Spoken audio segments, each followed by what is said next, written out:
Aê, galera do Japão! Boa noite, bom dia aqui no Brasil. Esse é um live que a gente está fazendo para falar sobre como transformar o seu hobby da fotografia num negócio lucrativo, que é o caminho de muitos fotógrafos aí do Japão, aqui do Brasil, dos Estados Unidos. As pessoas se apaixonam por fotografia e vão pertencer a fotoclubes, vão começar a fotografar junto com os amigos, vão ficando cada vez mais apaixonados pela arte, né? Porque a fotografia é uma arte, na verdade, que pode ser um ofício e que pode ser um negócio. Então, o Portal Me está me dando boa noite para vocês todos aí. O Júnior de Oliveira, quero agradecer o Júnior pelo convite de falar aqui para vocês sobre fotografia comercial e fotografia como hobby. Para quem não me conhece, a gente já tem aí 17, 20 pessoas online, mas para quem não me conhece, meu nome é Clício Barroso, eu sou fotógrafo há mais de 40 anos e me especializei em tecnologia digital, fotografia principalmente fotografia de moda, de retratos de pessoas, mas fiz muita publicidade durante a minha vida. Carro, joia, tudo quanto é tipo de produto. E eu tenho ido ao Japão constantemente, fazer workshops, fazer cursos, conversar com a galera. Tenho muitos amigos no Japão e vejo que tem uma quantidade muito grande de gente que se interessa por fotografia. E esse interesse pela fotografia, que no começo, como eu disse, é uma paixão, é um hobby, pode se transformar num negócio, pode se transformar numa coisa mais lucrativa, mais bacana. Estou vendo que a gente já tem 30 aí online. Rafael Sakamoto, bom dia para vocês todos. Está sendo bem legal falar com vocês. Estão me ouvindo bem? Está tudo certo aí? Tranquilo? Muito bem.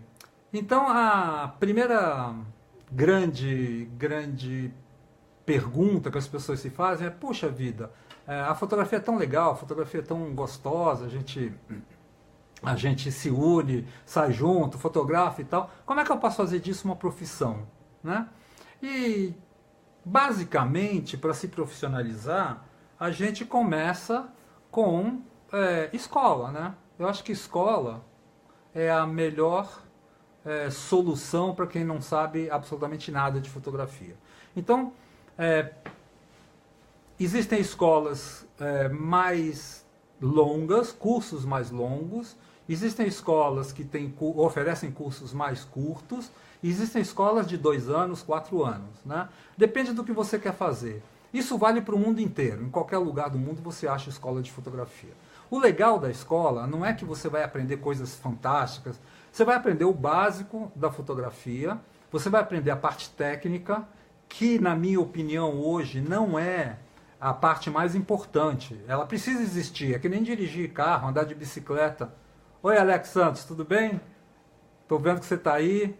Um abração aqui do Brasil para você. E aí, essa nossa busca por uma fotografia melhor não depende só da parte técnica, depende de vários outros fatores. Né? A escola te dá isso, a escola te dá disciplina, a escola te dá orientação básica da parte técnica, a escola vai te dando o subsídio, vai te dando os fundamentos, a base para você poder se desenvolver na sua fotografia.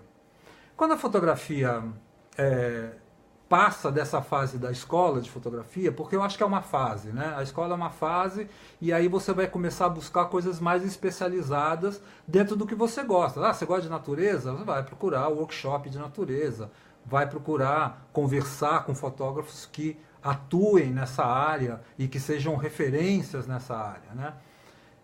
O importante é entender que o cara que vai se transformar em referência é um cara que já deve ter uma bagagem, um tempo de trabalho, um portfólio muito formado. Para o sujeito ser referência em alguma coisa, ele tem que se destacar, né? Tem que ser melhor. Eu, particularmente, na minha carreira, eu tive que ir buscar, depois da escola de fotografia, eu fiz uma escola de fotografia que na época era ligada à Nikon School, aqui em São Paulo, que se chamava Câmera Photo Agentur. E Câmera Photo Agentur era a única escola, na verdade, numa época que a gente não tinha faculdade de fotografia, por exemplo, aqui no Brasil. Então era bem difícil encontrar informação. Não tinha internet, não tinha YouTube, você não tinha como buscar informação a não ser em livro ou frequentando a escola. Essa escola, que era ligada à Nikon School, ela tinha 4 semestres, 2 de colorido profissionalizante e 2 de branco e preto profissionalizante. Na época se fazia muito branco e preto para jornal, enfim, tinha muita demanda de fotografia branco e preto. E depois de eu fazer essa escola, eu fui buscar os workshops que me interessavam quando eles haviam, quando eles aconteciam. Workshop de moda, workshop de retrato, workshop de fotografia de gente, direção de modelos, tudo isso, né? Então, quando eu consegui, assim, a primeira vez que surgiu a oportunidade, eu fui ser assistente num estúdio enorme que tinha aqui em São Paulo, chamado Estúdio Abril, que era da Editora Abril. A Editora Abril tinha um estúdio que, na verdade, eram 8 estúdios, com 7 ou 8 fotógrafos contratados, que funcionava 24 horas por dia. Oi, Heidi, boa noite. Boa noite. E aí esse estúdio, esse grande estúdio, foi uma grande escola de fotografia para todo mundo que queria se profissionalizar. Porque a gente entrava lá como assistente, se quisesse ficava 24 horas por dia trabalhando, porque tinha trabalho o tempo todo, e os fotógrafos que lá atuavam eram fotógrafos de todas as áreas. Então você tinha o cara que viajava o tempo todo para fazer fotos de cidades e de paisagens e de viagens. Você tinha os caras que ficavam no estúdio fotografando moda, fotografando carro, fotografando estilo. E aí o assistente podia transitar entre os estúdios. Por que eu estou falando isso? Porque muita gente hoje não pensa nessa possibilidade de começar a fotografia dele se juntando a um fotógrafo, sendo assistente de um fotógrafo famoso, de um fotógrafo que seja referência. O famoso aqui é bobagem, não precisa ser famoso. Basta o cara ser bom, basta o cara ser referência.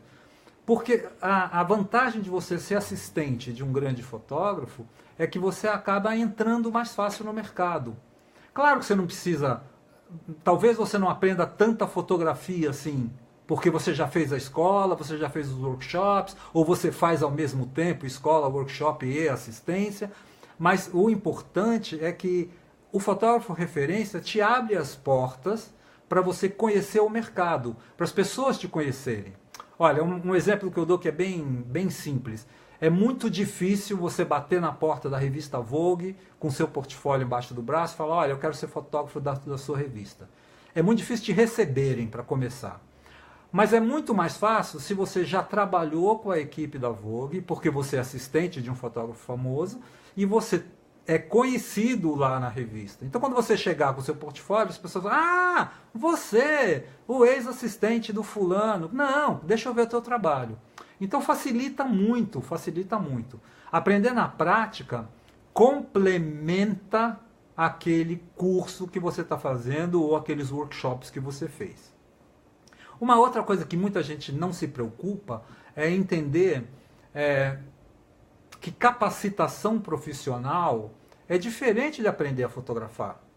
Porque eu imagino que todo mundo que se interessa por fotografia hoje aprende a fotografar muito rápido, porque as câmeras são muito boas, tem muitas coisas de tecnologia embutidas na câmera. Você não precisa mais saber química, porque não tem mais laboratório químico. Você não precisa saber muita física, porque não tem muita conta para fazer. A câmera coloca o diafragma, a câmera coloca a velocidade, você consegue fazer a programação e não se preocupar muito com isso. Então, eliminam-se algumas dificuldades. Então, é mais fácil você aprender hoje a parte técnica. Ô Alex, obrigado por dizer que as palavras são sábias. Não são sábias, são palavras sensatas. Na verdade, é a experiência que eu tenho de tantos anos de fotografia, e eu tenho ensinado muita fotografia. Então eu acabo vendo que as pessoas se enganam, que acham que, puxa vida, se eu souber tudo de técnica fotográfica, eu já sou um grande fotógrafo. Não, claro que saber tudo de técnica é importante. Você não pode errar na hora de fotografar comercialmente. Na hora que você está cobrando para fotografar, não pode errar, né? Mas é mais importante você saber se colocar no mercado, como fazer o seu marketing, como divulgar o seu nome nas redes sociais, como criar um network de pessoas que te indiquem. O boca a boca funciona muito bem. Acontece que tem um outro problema, é que hoje em dia a gente tem um boom da fotografia no mundo inteiro. Alguns dizem, é por causa do celular, é porque os celulares com câmera fizeram com que a fotografia explodisse. Verdade, verdade. Hoje em dia todo mundo que tem um celular tem como fotografar. E são bilhões de celulares pelo mundo. Então, teoricamente, a gente tem bilhões de possíveis fotógrafos, né? Mas a história é diferente.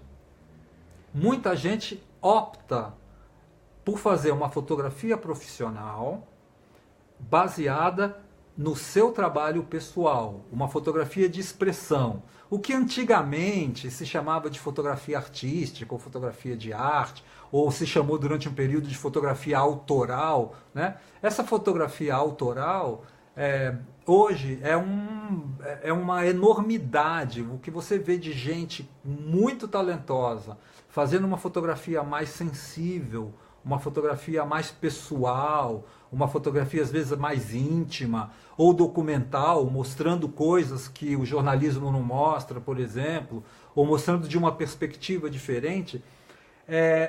Essa fotografia mais pessoal, ou mais autoral, ou mais expressiva, vamos chamar de fotografia expressiva, que é a ex-fotografia de arte, né, como chamavam antigamente. Essa fotografia hoje, ela carece de teoria. Ela precisa de teoria fotográfica, ela precisa de uma faculdade. Por isso que a gente tem hoje, no mundo inteiro também, faculdade de fotografia bacharelado, com pós-graduação, com especialização, com mestrado em fotografia.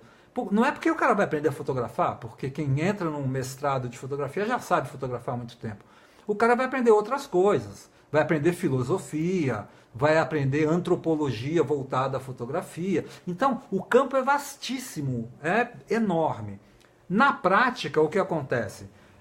Essas pessoas que usam a fotografia para se expressar artisticamente, elas acabam usando a tecnologia que hoje é muito disponível e o custo que baixou muito para fazer um trabalho sensacional, sensacional. Por exemplo, quando a gente vê os fotolivros, não fotolivro esses que são usados para álbum de casamento, por exemplo. Eu estou dizendo de fotolivros bem de autor mesmo. Alguns chamam de livro de autor, né? Esses fotolivros hoje são uma explosão. Você vai em Paris, no Paris Photo, que é uma feira muito importante, tem estandes e mais estandes e mais estandes de editoras vendendo, mostrando, divulgando, editando fotolivros, né? Então, um dos caminhos da fotografia é esse, é você fazer a sua fotografia autoral e ir buscar patrocínio. Geralmente os patrocínios são Ministérios da Cultura, Secretaria de Cultura, prêmios, leis, como aqui no Brasil a gente tem a Lei Rouanet, que você inscreve lá um projeto, se o seu projeto for aprovado e você captar recursos, você tem lá o dinheiro para fazer o que você precisa, sem precisar cobrar de ninguém, né? Então, o legal dessa fotografia é que geralmente ela é uma fotografia bancada pela cultura, né? Existe dinheiro para isso, para você se expressar e captar esse dinheiro e publicar o seu trabalho, fazer exposição e tal. Mas voltando para a nossa fotografia de hobby versus fotografia comercial, além de ser assistente, além dos cursos, além da possibilidade da faculdade, o que é uma capacitação profissional? É você saber como funciona o mercado. Porque não adianta fotografar e não conseguir cliente, por exemplo. Então, saber se inserir no mercado, conseguir se inserir no mercado de maneira positiva, em que o seu nome daqui a algum tempo vire referência. Uma coisa interessante que eu tenho visto é que muita gente entra na fotografia hoje, na fotografia, principalmente a social, fotografia de casamento, fotografia de newborn, fotografia de família, como casal, como dupla. E isso dá muito certo, né? Se você tem uma capacitação diferente daquela sua daquela sua parceira ou parceiro, né? Que pode ser casal, pode não ser casal, às vezes é simplesmente uma parceria comercial. Mas, por exemplo, tem fotógrafo casado com maquiadora, fotógrafa casada com produtor, fotógrafo casado com fotógrafa. Quando se complementam e conseguem trabalhar sozinhos, é uma maravilha, porque, sozinhos que eu digo assim, trabalhar em equipe para produzir um trabalho conjunto, né, um trabalho cooperado, é muito legal, porque um complementa o outro e o trabalho sai muito mais rico. Na parte comercial é muito interessante, porque você baixa os custos, né? Eu conheço muita gente que hoje em dia fotografa em dupla, né? Casais, principalmente casais, e que os dois fotografam, os dois tratam, geralmente um dos dois maquia, um dos dois cuida da parte financeira, e só com duas pessoas conseguem movimentar uma estrutura comercial de fato, real, uma estrutura comercial com CNPJ, pagando imposto, emitindo nota, ganhando muito dinheiro, né? Aplicando, investindo esse dinheiro no próprio negócio. Então, com uma estrutura enxuta, né? Duas pessoas, às vezes três, tem um assistente ou outro. Mas por que essas pessoas conseguem chegar lá? Porque uma se capacitou na sua área, vamos dizer, maquiagem, a outra se capacitou na sua área, fotografia, se juntaram para fazer juntos os trabalhos, e aí o próprio trabalho dá subsídio para eles irem crescendo. Com o dinheiro que ganham com o trabalho, fazem mais workshop, aumentam a capacitação, aprendem a fazer um marketing melhor, e isso tudo só vai fazendo essa estruturinha, que no início pode ser bem pequena, e crescendo, crescendo, crescendo. Eu estou gostando de ver aqui os comentários, porque a gente tem bastante gente elogiando, que eu fico muito lisonjeado, muito obrigado. E o Alex está me dizendo aqui, o Alex Santos, que é muito legal falar esse lance de casal, porque é muito comum aqui no Japão. Na verdade, Alex, o que eu tenho visto é que é muito comum na maior parte dos países, né? Aqui no Brasil também. Eu tenho exemplos que eu vou mostrar numa palestra que eu vou dar aí no Japão, aí em Komak. Eu tenho exemplos de casais aqui do Brasil que estão muito, muito bem na fita e começaram bem pequenininhos. E eu acho que é uma boa estratégia. Para o Japão, eu acho que é uma boa estratégia, porque, olha, vocês estão aí, vocês formam pequenos núcleos, tem um núcleo maior, que é o núcleo da comunidade brasileira no Japão, mas tem os pequenos núcleos familiares. É muito mais fácil começar quando tem um apoiando o outro, né? Dois juntos, e fazendo juntos um trabalho que seja complementar, né? Quem levantou essa questão foi o Alex Santos, e no caso do Alex é mais ou menos isso, né? O Alex fotografa muito bem, e a Paula Kondo maquia muito bem, e juntos eles fazem um trabalho que um complementa o outro. Então a maquiagem dela é muito boa, a fotografia dele é muito boa, o resultado do trabalho é 2 vezes melhor do que seria, né? Isso é bem interessante. Então acontece no mundo inteiro, não acontece só aqui, né? Acontece em outros lugares também. Estou vendo que estão divulgando a palestra vai ser legal, viu? A gente vai fazer uma palestra no dia 13 em Komak, falando sobre profissionalização do fotógrafo, como se inserir no mercado, como fazer o seu marketing, como fazer network, tudo isso. Voltando ao assunto da fotografia, de como transformar o seu hobby numa fotografia mais lucrativa ou numa fotografia comercial, uma das outras possibilidades é você participar de concursos, participar de prêmios, participar de mostras de fotografia. Eu não sei quem poderia organizar ou se alguém já organiza. Por exemplo, eu já vi que tem algumas atividades aí no Japão de gente que está organizando, que todo ano, né, a gente tem uma mostra de fotografia, um concursinho de fotografia, dos fotógrafos brasileiros no Japão. O que é muito legal, o que é muito interessante e é muito importante. Porque você mostrar o seu trabalho, mesmo que seja para os outros fotógrafos ou para um público interessado em fotografia, te abre portas, te dá oportunidades. O prêmio, quando você ganha um prêmio de fotografia, porque participou do concurso, claro que você não ganha prêmio se não entrar no concurso, né? Isso é importante. Você tem que entrar no concurso para poder ganhar alguma coisa. Mas quando você ganha um prêmio, você começa a criar aquilo que eu falei no começo, uma referência para o seu nome, né? O Eduardo Matsuda está perguntando qual é a melhor câmera hoje em dia no Japão. Ô Eduardo, você está no paraíso das câmeras. Tem desde as Sony Alpha, que são sensacionais, esse novo grupo de câmeras da Sony é realmente sensacional, não tem o que falar, inclusive para vídeo, né? A Nikon lançou a D850, que é uma câmera que eu acho, aqui no Brasil eu ainda não vi, ainda não peguei na mão, mas todo mundo está falando muito bem da câmera, né? Então eu acho que uma coisa que a gente não pode se preocupar muito, aí no Japão principalmente, é com o equipamento, porque o equipamento, o melhor do mundo é feito aí. O que tem de mais tecnologia de ponta, pelo menos em DSLR, né? Anderson Francisco, meu amigo, que bom que você apareceu.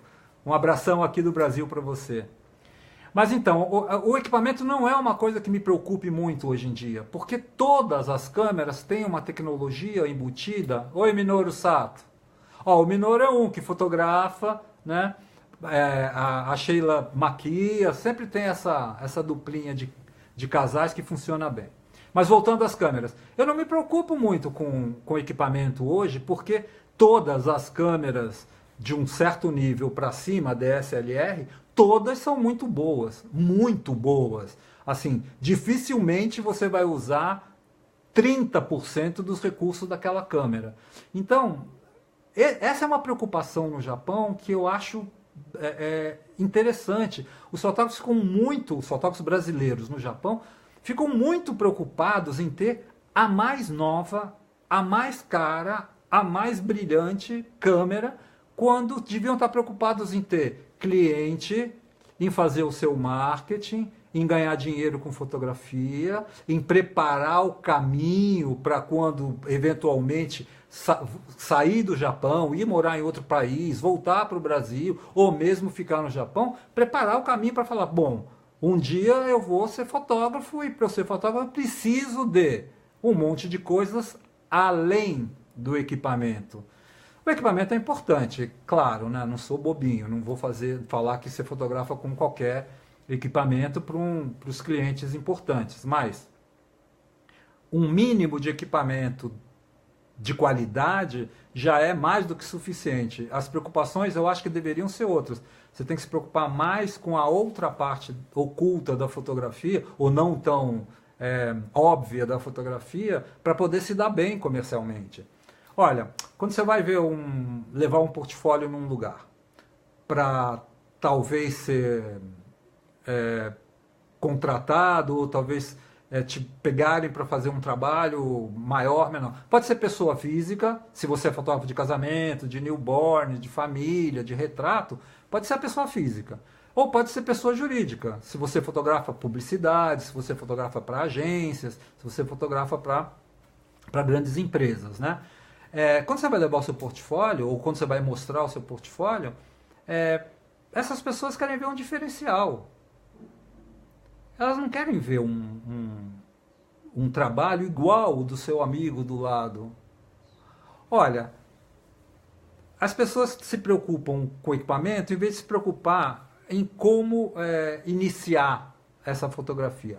Eu inicio a minha fotografia aprendendo a fotografar, ou inicio a minha fotografia aprendendo a editar, por exemplo. Eu acho que as duas coisas vêm juntas, né? Hoje em dia não existe fotografia, mesmo amadora, mesmo a fotografia de hobby, mesmo no celular, né, no Instagram, não existe fotografia sem a edição, né? E quando eu falo edição, não estou falando de tratamento pesado, fusão, ser o rei do Photoshop, o mestre, não é isso. Mas assim, o mínimo de Photoshop, o mínimo de Lightroom, o mínimo que você tem que saber é deixar sua fotografia com o contraste certo, deixar sua fotografia com a cor correta, deixar sua fotografia do tamanho certo para poder imprimir, para poder mandar para a web, para poder mandar para o seu site. E isso vem junto. Então eu acho muito estranho a pessoa que pensa assim, primeiro eu vou aprender a fotografar, depois eu vou aprender a editar. Porque você não consegue hoje fotografar sem editar. Então você tem que fotografar e editar e tem que aprender as duas coisas ao mesmo tempo. Então eu acho que na formação do fotógrafo hoje, essas coisas têm que vir juntas, são grudadas. Você começou a aprender a fotografar, você tem que começar a aprender a editar. Editar nesse sentido, né? De ajustar, fazer tratamento e tal. Porque a gente chama de edição também a escolha das fotos, né? Eu chamo de edição primária, essa parte que a gente está escolhendo as fotos. No Lightroom, por exemplo, você abre lá as fotos dentro de um catálogo, tem 50 mil fotos que você tirou, e você vai começar a cortar as fotos que estão ruins, né? Eu chamo de edição primária isso, que também é uma arte, também é muito difícil. As pessoas não têm prática, as pessoas não são curadores do seu próprio trabalho e fica difícil às vezes. Tem que aprender também a fazer edição, a cortar as fotos que estão ruins, sem pena, tudo isso. Porque uma das coisas importantes do marketing fotográfico é você só mostrar as fotos boas, né? Não adianta você querer ser um fotógrafo profissional, querer ser um fotógrafo de ponta e mostrar foto ruim. Ninguém mostra. Isso é o básico da publicidade, mesmo da publicidade pessoal. Ok, se eu quero ser um fotógrafo profissional, o que eu vou mostrar do meu trabalho? O melhor do melhor. E isso inclui a edição, né? É difícil, você pega lá, fotografa 50 vezes a mesma coisa, um pouquinho para cá, um pouquinho para lá, muda o ângulo, muda isso, mexe um pouquinho na luz, e aí depois qual que é melhor, qual que é pior? Se você tiver uma base muito legal de, por exemplo, escola de fotografia e fotografia em si, fica mais fácil, porque você entende de luz, você entende de contraste, você entende de cor, você sabe o que é uma boa cor de pele, o que é marrom. Então você edita o trabalho com muito mais facilidade. Agora, se você não tem essa experiência, é muito mais complicado. Eu fico imaginando no começo, vocês não sabem isso porque vocês são jovens, mas no começo da fotografia digital, quando ela mudou de mecânica, né? Chamam erradamente de analógica, mas enfim, quando ela mudou de mecânica analógica para fotografia digital, o que aconteceu? Muita gente ficou com aquela cabeça do analógico e o digital foi rapidamente ampliando as possibilidades da fotografia e da edição, né? Então muita gente fotografava muito bem e não editava nada, não sabia editar. E aí começaram a surgir problemas enormes, né? Então é muito, voltando à pergunta que foi feita, é muito importante você fazer as duas coisas simultaneamente, aprender a fotografar e aprender a editar. Porque aí você vai ter muito mais subsídio. Olha, uma coisa que ninguém se preocupa. Eu vejo que as pessoas fotografam enlouquecidamente. Fotografam. Todo mundo tem dedo nervoso, né? Todo mundo fotografa milhares de fotos para tirar uma, para tirar duas, né? Porque é de graça, o cartãozinho, você comprou o cartão de memória, você enche o cartão com quantas fotos você quiser, não está gastando. Na época do filme você gastava, né? Em filme, revelação, tudo isso. Então o que acontece hoje? O cara não está nem aí, mete o dedo no botão e vambora, né? Isso não é uma boa ideia, porque na hora de editar você vai ter milhares de fotos, um computador lento e vai ficar de saco cheio de ficar tentando escolher a melhor daquelas. E isso é um exercício bom que a escola te dá, que os workshops bons te dão. É o exercício de falar, ok, vamos fotografar pouco. Poucas fotos, mais bem pensadas e que no final do processo vai te dar muito menos trabalho na edição, porque você tem poucas fotos para escolher e você sabe o que você vai fazer nelas antes. Essa pré-visualização é importante. Olha, a pré-visualização da fotografia, como ela vai ficar depois de editada, é uma coisa que todo mundo tem que ter na cabeça hoje. Muitas vezes eu fotografo, as pessoas falam, puxa, mas você está fotografando sem contraste nenhum, você está fotografando com a tua câmera zerada, não tem nada de unsharp, não tem nada de nitidez, não tem nada de contraste, não tem nada de saturação. E ainda mais está fotografando em RAW, a foto vai vir totalmente flat, a foto vai vir totalmente sem graça, xoxa. E a minha resposta é isso que eu quero. Eu quero uma foto xoxa, com todas as possibilidades de alta luz, sombra e tal, porque eu vou trazer tudo isso na edição. Eu já sei que na edição eu consigo trazer mais contraste, mais brilho, mais saturação, mais nitidez. Então eu não preciso fazer isso na câmera, eu posso fazer isso depois e só fazer nas fotos que... O Diogo está falando aqui, modo time-lapse, kkkk. Olha, Diogo, time-lapse é bacana, viu? Eu sou bem fã de time-lapse, sou bem fã mesmo. E gosto de fazer, acho que é um caminho da fotografia interessante. Acho que time-lapse, drone, e quando usa um drone para fazer um time-lapse, aí fica mais show de bola ainda, né? Eu sou um apaixonado por essas tecnologias novas. Eu acho que tudo isso só faz a fotografia ganhar. É muito legal mesmo. Então, time-lapse, é isso aí. Eu queria mostrar uma coisa para vocês. É uma coisa que ninguém está prestando atenção e que é importante também. É quando a gente pensa o seguinte: tá bom, eu sou um fotógrafo de hobby. Eu sou um fotógrafo de natureza, eu gosto de fotografar essa paisagem maravilhosa que tem no Japão, eu subo o Monte Fuji a pé, amanheço fotografando lá de cima, e vou para Nagano na hora que tem neve, tudo bem, legal. Ser fotógrafo de natureza é maravilhoso, porém o mercado é um mercado pequeno, né? Não é um mercado muito grande. Qual é uma opção que existe que eu acho bastante interessante? A opção de levar a sua fotografia de natureza, a sua fotografia de paisagem, a sua fotografia vamos chamar de documental não urbana, né? Para um banco de imagem. Porque, apesar de parecer, muita gente fala assim, banco de imagem hoje em dia tem poucos, muito grandes, e esses poucos dominam o mercado. Mas a gente tem que pensar no banco de imagem de uma maneira diferente. O banco de imagem, se ele funcionar regionalmente e difundir ou vender as imagens globalmente, o banco de imagem é muito interessante. Porque, olha, quando o cara lá na Rússia precisa de uma foto de índio caiapó, ele não vai achar isso no banco de imagem americano. Ele não vai achar isso no banco de imagem francês.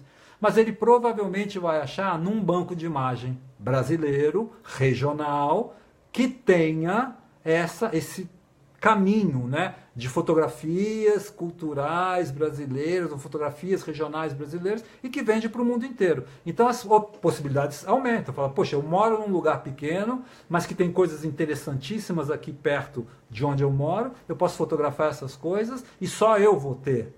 Ou poucas pessoas vão ter essas fotos. Na hora que o mercado precisar dessas fotos, vão ter que comprar de mim, né? Ou daquele banco de imagem que me representa, né? Então o banco de imagem é bem interessante no sentido de atuar regionalmente, mas vender globalmente, né? Você consegue colocar o seu trabalho morando numa cidade de 50 mil habitantes e teu trabalho está em Nova York, está em Paris, está em Londres, está em Tóquio e você não precisa se movimentar tanto. Então essa é uma possibilidade boa também. Tem que entender que banco de imagem é uma boa possibilidade, mesmo que seja aquele micro estoque que vende bem baratinho, R$1,99, R$10,99, não faz mal. Se vender 10 fotos já é um dinheirinho. Se vender 100, se vender 1.000, né? Então é bem bacana isso. A outra coisa que eu queria falar, que pouca gente está se preocupando, né? E que funciona muito bem para sua fotografia crescer, ou se profissionalizar, é o networking, é o boca a boca, é você ser indicado. O networking tem 3 fases aí, né? A primeira fase do networking é você ser conhecido, mesmo que você não conheça as pessoas te conhecem e as pessoas te indicam. Então, quando você é indicado para fotografar para cliente A, cliente B, cliente C, é porque você tem um bom network. E esse network, esse da indicação, significa que você é referência por algum motivo. Ou você é o melhor, ou você é o mais barato, ou você é o mais rápido, mas algum diferencial você tem, por isso que você está sendo indicado. A segunda parte do network é o boca a boca. Funciona muito para quem fotografa pessoa física. Casamento, newborn, família, etc. Por quê? Porque você fotografa uma noiva, por exemplo, a noiva adora o seu trabalho e ela conta para as amigas dela, que são da mesma idade dela e que provavelmente estão casando ou perto de casar. Aí a amiga fala, nossa, poxa amiga, teu casamento ficou lindo, quem fotografou? Ah, foi o fulano, ciclano. E aí você, no boca a boca, vai aumentando o seu leque de clientes. Né? Essa é a segunda parte do network. A terceira parte do network é quando você participa de grupos em que os grupos em si são referência. Então eu estou falando de associação de fotógrafos, confederação de fotógrafos, grupos de fotógrafos, clube de fotografia, fotoclubes. Se você estiver no melhor fotoclube, mesmo que você não seja profissional, você vai ter 30, 40, 50 fotógrafos de alto nível que você vai conviver todo dia e que podem te indicar para trabalhos que eles não consigam fazer. Sei lá, você é muito bom em fotografar cachorrinho poodle. Né? Você é o único cara que é bom em fotografar cachorrinho poodle. Quando pintar um trabalho, esses caras vão te indicar. Né? Então, o networking é importante, mas o networking depende de uma coisa que eu sinto um pouco de falta ainda dessa perspectiva entre os fotógrafos aí no Japão, brasileiros no Japão. É uma coisa boba de se dizer, é uma coisa óbvia de se dizer, mas, gente, a união faz a força. Se todo mundo crescer junto e subir junto, todo mundo vai se dar bem. Se um ficar tentando derrubar o outro, ou um ficar encarando o outro como concorrente, desde o comecinho, sei lá, eu vejo gente que está começando na fotografia, estudando, começando a estudar, e já está olhando para o lado assim, meio estranho, achando que o fulano ali vai ser concorrente dele. Concorrência é boa. Professor Mário Murayama, muito obrigado, estou muito honrado de você estar aqui me vendo. Muito obrigado pela sua presença, professor Mário. Olha, só vou fazer um parênteses aqui. Eu não estou escolhendo quem eu estou...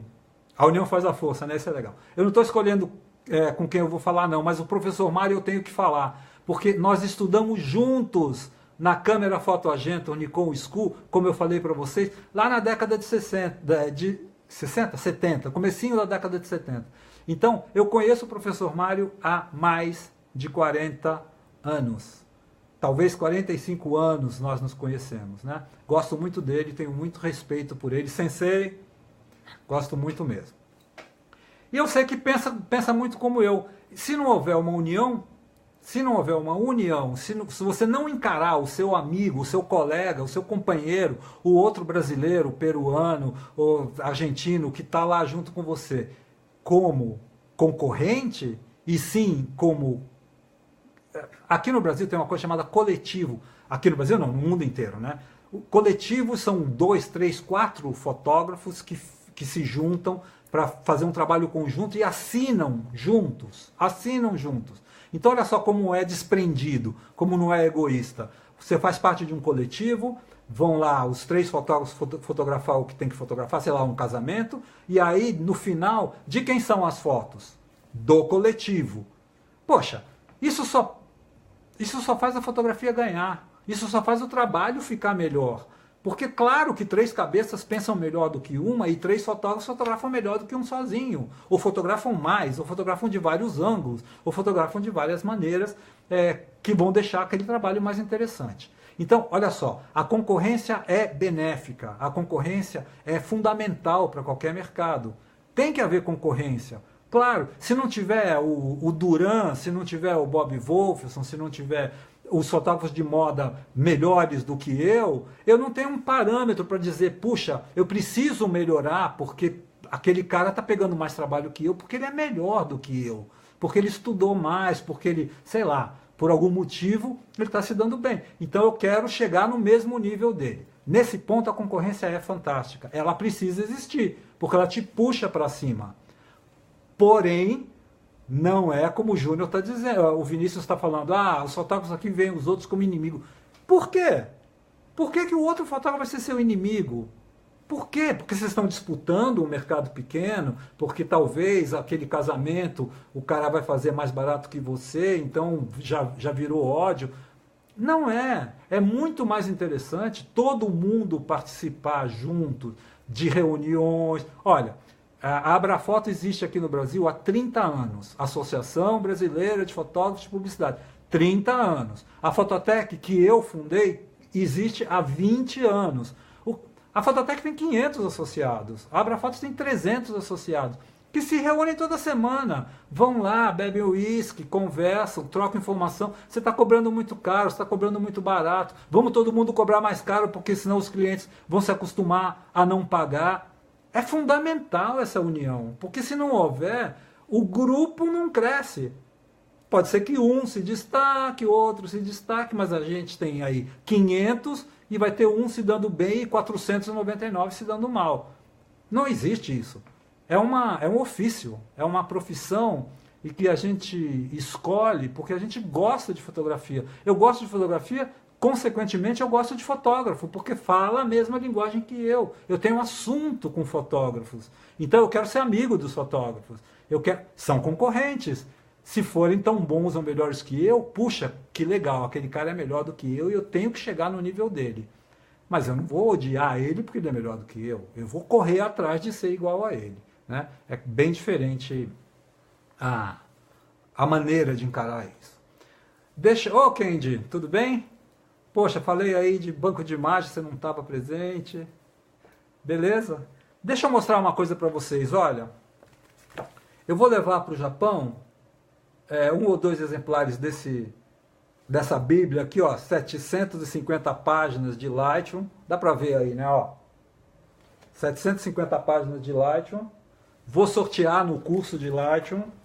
E vou levar esse também, que é, na minha opinião, o meu melhor livro. Eu tenho 8 ou 9 livros publicados. Na minha opinião, o melhor é esse daqui, ó. Photoshop, os 10 fundamentos. Também vou levar para o curso, também vou sortear. Esse livro está esgotado praticamente, é muito difícil achar. Né? Esse livro está quase esgotado, acho que tem, sei lá, pouquíssimos exemplares, e eu não sei se a gente vai fazer uma outra edição. Então, eu fico até triste, porque esses livros estão virando raridade. Né? Tem muita gente que fala, livro para quê? A gente não precisa... Livro é muito chato, é muito melhor vídeo, porque vídeo você dá replay. Bom, dá, né? Rewind e tal, volta para trás. O livro também, né? Volta para trás. Eu acho que o livro é muito importante como referência. Referência é muito legal, porque você fala assim, puxa, como é que faz mesmo aquela coisa de colocar a palavra-chave, metadado? Tá no livro.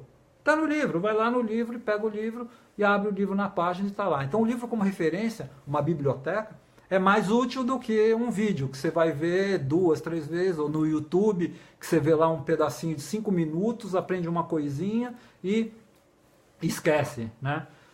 Eu gosto muito de livro, mas eu sou suspeito para falar de livro, porque, primeiro, porque eu escrevo livros, segundo, porque eu sou bibliófilo. Eu sou apaixonado por livro, então eu acho que todo mundo devia ter. Mas, de qualquer maneira, a gente vai tá sorteando no curso de Lightroom esses livros, o que eu consegui levar, porque vão ser poucos, na verdade, por causa do peso. Né? Eu não consigo levar muito livro para o Japão. O Alex está dizendo que esse livro é lindo. Como é que você sabe? Você tem o livro, Alex? O vídeo te deixa mais centrado, verdade. O vídeo te deixa mais centrado. Eu concordo. Eu acho que tem uma galera... o livro! Eu acho que tem uma galera que nasceu digital. E essa galera que nasceu digital se dá muito bem com vídeo. Muito bem mesmo. Baixam os vídeos, não ficam vendo só online e tal. E tem essa perspectiva mais visual e menos literária de aprender as coisas vendo as coisas passarem numa tela, ao invés de ver. Eu tenho Kindle, eu tenho iPad, né? iPad, Kindle, eu adoro ler também nesses dispositivos. Mas tem gente que se dá melhor com vídeo, eu concordo. Tem gente que acha o vídeo mais útil, eu já tive essa discussão muitas vezes com outros professores, com outras pessoas. Mas eu particularmente, acho que o livro te dá um momento de calma, te dá um momento de respirar, te dá um momento de estudo. Né? O livro, para mim, na maior parte desses livros técnicos, para mim são livros de me acalmar, do meu momento de estudar. Né? Eu vou para o meu cantinho, eu ponho uma música baixinha, eu abro o livro, sabe, num lugar agradável, num lugar quieto, e eu consigo absorver muito mais do que se eu estiver na loucura, com um monte de vídeo passando, gente, telefone tocando, gente me chamando. Eu não consigo. Então, acho que livros, para mim, significa estudo, e estudo, para mim, é um prazer. Essa é uma diferença também bem complicada da gente falar, né? Tem muita gente que acha que estudo é sacrifício, que estudo ai, que chato, tem que estudar, vou estudar fotografia, vou estudar teoria, vou estudar filosofia, vou estudar antropologia, coisa chata. E para mim não é, né? Não só para mim, para outras pessoas que eu conheço, não é. Eu adoro estudar, eu estudo todos os dias, eu sou um baita curioso, eu quero aprender as coisas, eu quero saber como funciona, por que funciona. E aí, vira prazer, né? Não é obrigação. E aí, se vira prazer, não é obrigação, a gente faz isso todo dia porque é gostoso fazer. Tem gente querendo sorteio na palestra. Puxa, é que eu não consigo levar tanto livro, vocês têm que entender isso, é complicado levar livro. Olha lá, Júnior Maeda. O livro te deixa mais concentrado e o vídeo sempre pinta alguma coisa na internet. É verdade, olha, enquanto eu estou aqui falando para vocês, olhando aqui no vídeo, tem um monte de coisa aparecendo na tela ao mesmo tempo. Tem mensagem de vocês, tem mensagem do Portal Me, do Júnior, tem mensagens que estão aparecendo do WhatsApp de clientes meus marcando hora de vir aqui falar comigo, porque eu estou no ateliê, né? São 8h30 da manhã, 9h30 da manhã aqui, horário de trabalho. Então tem gente entrando, gente saindo, telefone tocando, tudo isso. Difícil se concentrar. Acho o livro mais fácil, porque aí eu fecho a porta fora do horário de trabalho e aprendo. Olha, estão falando aí que esse livro aqui, Os 10 Fundamentos, esse aqui, é um livro fundamental. Eu acho que para quem quer aprender Photoshop, ele é um livro que não tem tempo, ele é atemporal, ele não tem versão. Ele funciona para o Photoshop 1, 2, 3, 10, 20. Não, ele não tem versão. Ele é um livro conceitual, ele é um livro de fundamentos, né? Então é bacana porque ele mostra como a gente pode trabalhar com Photoshop ou outros programas semelhantes ao Photoshop. Não tem muito concorrente hoje em dia que chegue aos pés, né? Mas já tem 2 ou 3. Mas de qualquer maneira, mostra como trabalhar com Photoshop de uma maneira eficiente, de uma maneira correta, de uma maneira rápida, de uma maneira que vai te dar resultado. O Vanderlei Okoimura, li umas 4 vezes e ainda estou lendo. Vanderlei, obrigado por ter lido 4 vezes. Que paciência, hein, cara? Paciência oriental, paciência japonesa. Leu 4 vezes o livro, olha só. Eu também, né? Para escrever o livro eu li umas 20 vezes, mas ainda assim, de vez em quando eu encontro um errinho aqui, uma vírgula torta ali e tal. É legal que o Júnior continue a ler, porque é para isso, é para virar uma referência mesmo, para ele ficar na sua mesa de cabeceira. Quando você tem uma dúvida, olha lá e tira a sua dúvida. Gente, não se esqueçam que eu vou estar aí no Japão,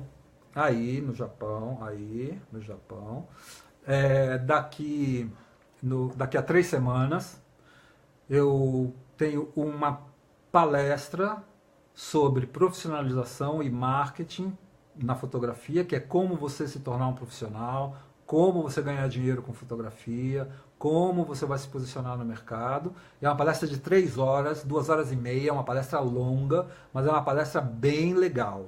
Vai acontecer no dia 13, que é uma sexta-feira, no horário noturno, das 7 às 7, 8, 9, 10 e meia, ou das 7 às 9 e meia, acho que é. Ou das 6 às 9 e meia, das 6 às 9 e meia, exatamente, das 6 às 9 e meia, lá no Comac Arena.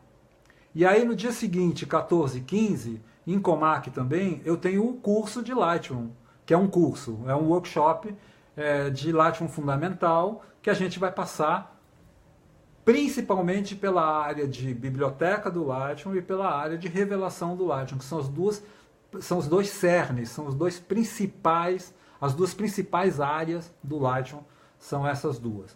E eu vou falar um pouquinho das outras áreas também, né? Livro, mapa, print, web, tudo isso, mas o básico é a biblioteca, como funciona, a importação das fotos, como que a gente organiza as fotos, como que a gente trata as fotos e como que a gente exporta as fotos. Eu acho que vai ser bem interessante para quem está começando. O Kazuo Yamaguchi está dizendo que vai perder meu curso de novo. Eu não sei porquê, Kazuo, mas você tenta e nunca consegue fazer. É chato, não sei se é por causa de trabalho, mas eu queria muito que você participasse, é uma pena, né? Eu gosto de conhecer gente nova, gosto de ver gente nos cursos que eu não conheço, porque aí eu acho que amplia, né, a quantidade de gente que vai difundir conhecimento e que vai pelo menos aprender de maneira mais certinha, né? No Lightroom eu posso falar isso sem falsa modéstia, né? Tem muita gente que ensina o Lightroom errado, tem muita gente que acha que ensina o Lightroom, e tem outros que ensinam muito bem, né? Sei lá, Henrique Ribas, por exemplo, tem o maior respeito. O Ribas é um baita professor de Lightroom e tal. Mas eu ensino bem direitinho, porque eu estou no Lightroom, na equipe de desenvolvedores do Lightroom desde antes dele ser lançado. Eu participei na Adobe, lá em San José, na Califórnia, dessa equipe de desenvolvedores. Então eu conheço bem o programa e é um prazer sempre ensinar, porque eu acho que é o melhor programa para fotógrafos. É o cara que resolve quase tudo antes de você ficar necessitado do Photoshop, né? Eu acho que são duas etapas. Apesar deles trabalharem em conjunto, são duas etapas. A primeira etapa é o Lightroom, porque ele resolve 80% das coisas. A segunda etapa é, puxa vida, o Lightroom não me resolve. Eu não consigo trocar o céu dessa foto por outro céu, porque o Lightroom não tem camada. Tenho que ir para o Photoshop. E aí o Photoshop é a sofisticação do que a gente não consegue fazer no Lightroom, né? Um trabalho um pouco mais difícil, um trabalho um pouco mais sofisticado. Acho que sofisticado é a palavra. Eu tenho que trabalhar, o negócio aqui está bombando, o telefone tocando, gente me chamando. Eu tenho um prazer enorme, já estamos há quase 1 hora juntos. Prazer enorme, enorme. E eu queria dizer para vocês o seguinte: quem estiver interessado no curso, entre em contato com o Alex Santos. O Alex Santos está organizando esse curso e essa palestra aí no Japão, né? O Alex mora em Gifu. Eu, depois que terminar o live, eu coloco aí no portal o contato, o link de contato com o Alex. E se você estiver interessado no curso ou na palestra, é só entrar em contato com o Alex, rapidinho ele resolve a questão e você pode se inscrever se você quiser se inscrever. Estão me perguntando aqui se eu vou ir para Tóquio. O Júnior colocou nos comentários o contato do Alex Santos, para quem está perguntando. Estão perguntando se eu vou para Tóquio. Acho difícil dessa vez. Todas as vezes que eu vou ao Japão, essa é a quinta vez que eu vou para fazer curso. Todas as vezes que eu vou ao Japão, eu vou a Tóquio. Mas dessa vez eu acho que não vai dar tempo, porque eu peguei um voo que vai pelos Estados Unidos, então eu perco um dia no caminho de ida. Aí tem o workshop e a palestra no fim de semana. Depois eu tenho mais 2 ou 3 dias e já volto para o Brasil na quinta-feira, porque eu tenho trabalho aqui e não posso deixar de fazer. Então, a resposta é: se eu conseguir, eu pego o Shinkansen e vou até Tóquio, mas eu acho bem difícil dessa vez. Uma pena, né? De qualquer maneira, eu quero agradecer a todo mundo que estava me assistindo. A gente manteve aí uma média de bastante gente, de uma audiência bacana, e quero convidar todo mundo a me ver, ou na palestra, ou no curso, ou para a gente tomar um suco, um Guaraná, uma Coca-Cola, juntos em Komaki. Até lá, muito obrigado, é um prazer falar com vocês, e quando eu estiver no Japão, vou me lembrar de todos vocês que são os fotógrafos hoje mais importantes para quem eu falo no mundo inteiro, e isso é verdade, não é mentira. Tchau, gente. Júnior, muito obrigado mais uma vez. Alex, muito obrigado mais uma vez. Quem quiser, entre em contato com o Alex. Tchau, gente.